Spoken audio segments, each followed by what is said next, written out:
Nouveau numéro du journal de bord, Jean-Marie Le Pen, bonjour. Bonjour. Et l'événement de la semaine, c'est le chômage qui a augmenté en France de 6% en 2011, enfin, selon les statistiques officielles. Un commentaire à ce sujet?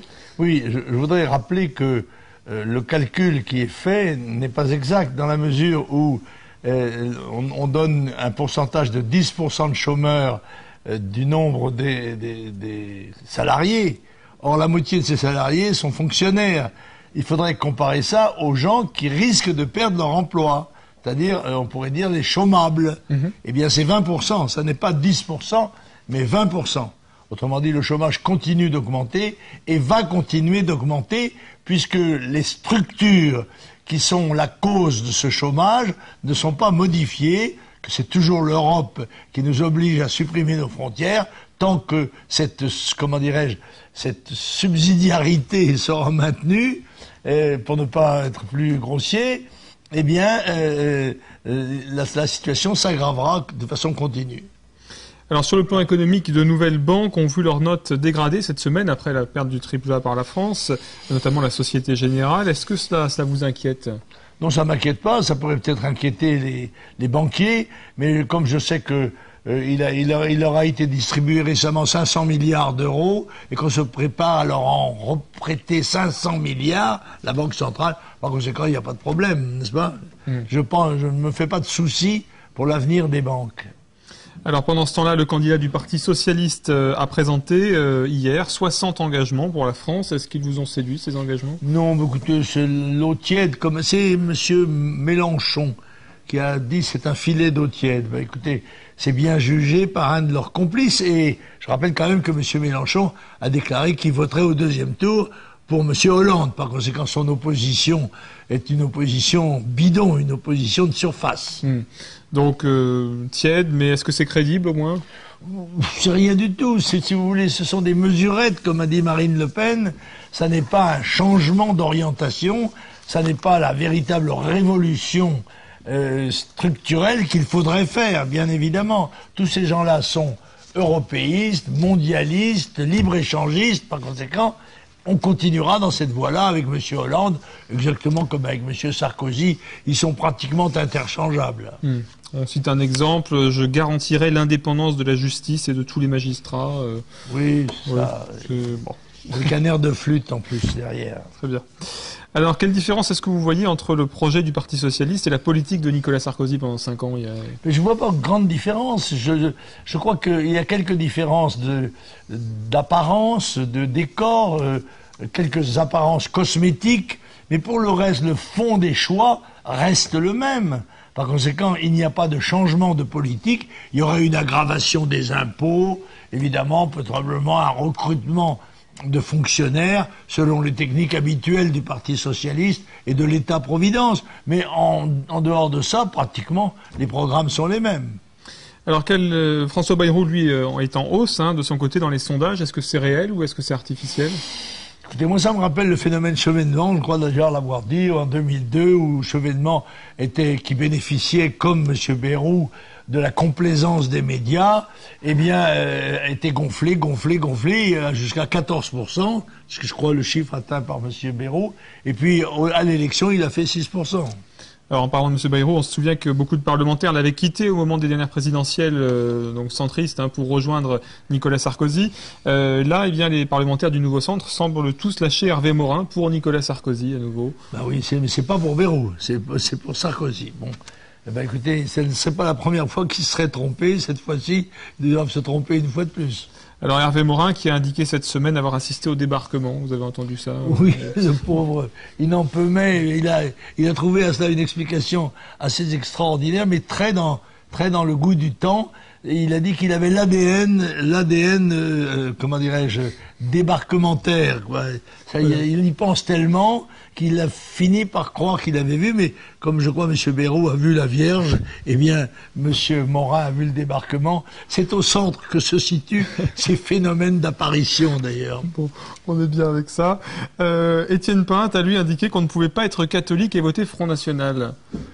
Oui, M. Pinte devrait être plus discret que ça. Je crois d'ailleurs que Bruno Gollnisch lui a été opposé dans un débat sur Radio Notre-Dame, et il lui a fait régler son compte. Voilà, Monsieur Pinte ferait mieux de s'occuper de sa mairie de Versailles plutôt que d'essayer de donner des leçons de catholicisme. Il ignore que chez nous, on ne fait pas porter les bannières par les convertis. Alors, sur le plan international, la France s'est brouillée sérieusement avec la Turquie cette semaine en cause de la loi sur la reconnaissance du génocide arménien. Est-ce qu'elle était opportune, cette loi, maintenant? C'est évidemment une loi, c'est une manœuvre électoraliste destinée à, probablement, à la demande de M. Gaudin, le maire de Marseille, qui comporte une forte minorité de descendants des Arméniens, et c'est électoraliste, et c'est stupide. Ce n'est pas aux hommes politiques, aux députés, aux sénateurs d'écrire l'histoire, en particulier l'histoire des autres pays de surcroît, que chacun s'occupe de ses affaires, et que les députés s'occupent de faire des lois, mais on sait bien qu'ils ne font plus que 20% des lois qui s'appliquent en France. Par conséquent, ça leur laisse des loisirs de s'occuper des affaires des autres. Et toujours sur le plan international, on notera cette semaine l'embargo sur le pétrole iranien qui a été décrété également. C'est encore une stupidité, parce que il est bien évident que les Iraniens ne seront pas gênés pour trouver des gens pour leur acheter leur pétrole, puisque la demande ne cesse d'augmenter de la part des pays émergents, qui sont les principaux clients de l'Iran, en particulier l'Inde, la Chine, etc. Et par conséquent, ces pays seront ravis d'avoir le contingent auquel renonce l'Union européenne.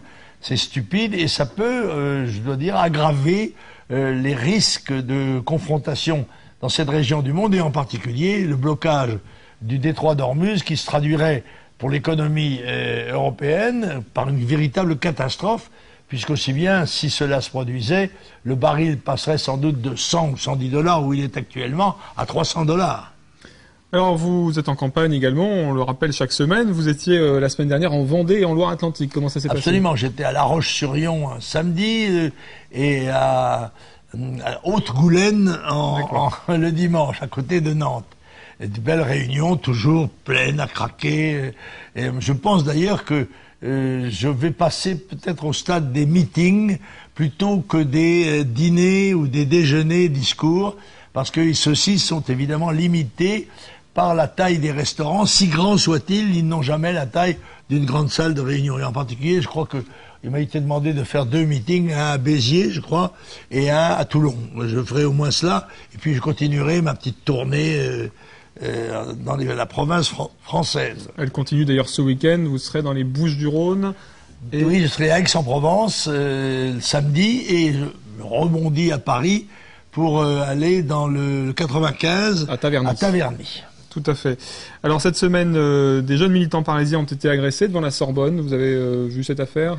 Oui, je crois d'ailleurs que c'était un peu une embuscade.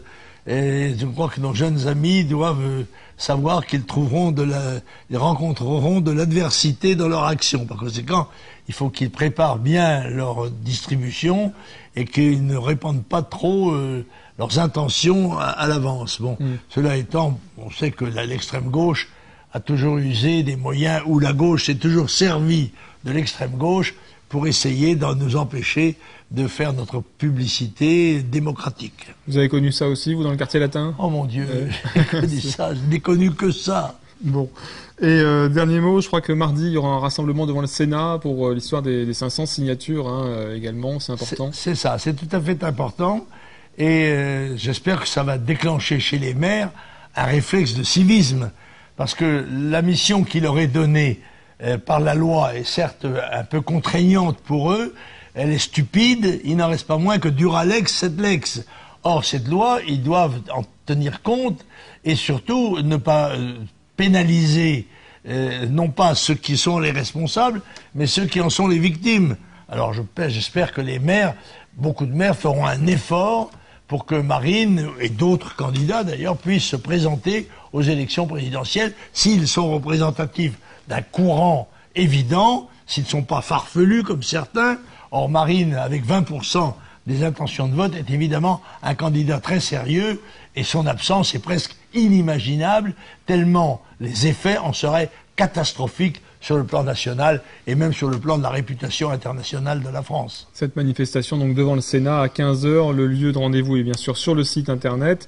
On rappelle donc vos rendez-vous dans les Bouches-du-Rhône demain et dans le Val d'Oise dimanche. Là aussi on peut contacter les secrétaires départementaux.